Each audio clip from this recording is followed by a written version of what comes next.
Сәлеметсіңдер ме, балалар? Бүгін біз дүниетану сабағынан 15-ші сабақпен танысамыз. Қазақстан Республикасының рәміздері ту, елтаңба және киім. Оларды мына жағдайларда қолданады.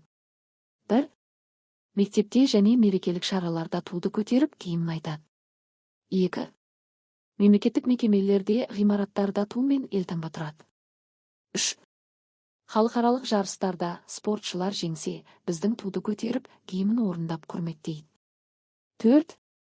Маңызды ресми кездесулерде елді таныту үшін рәміздер қолданылады.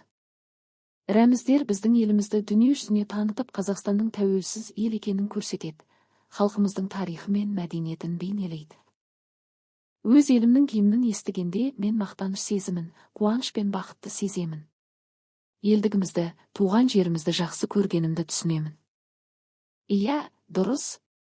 Мемлекеттік елтаңба елді танытса, кейбір қалалар мен ауылдардың да өз елтаңбалары болады. Оларды зерттеу кезінде мынаны қарастыруға болады. 1.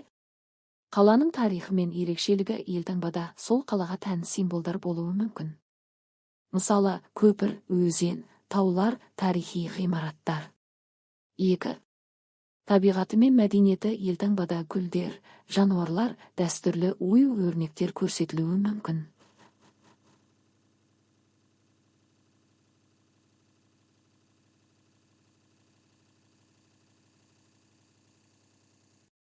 3. Қаланың атауы мен ұраны кейде елтаңбада қаланың аты немесе ұраны жазылады. 4. Түстері мен пішіндері әр түс белгілі бір мағынаны береді. Көк тазалық, жасыл табиғат, алтын байлық және т. Мысалы, Алматы қаласының елтаңбасында тау бейнесі мен қаланың атауы, әсем оюлар бар. Менің Атырау облысымның өз елтаңбасы бар. Бұл елтаңба біздің жеріміздің, табиғатымыздың, тарихымыздың белгісі. Сол арқылы Атырау облысы Қазақстанның ішіндегі бір ерекше аймақ екенін көрсетеді.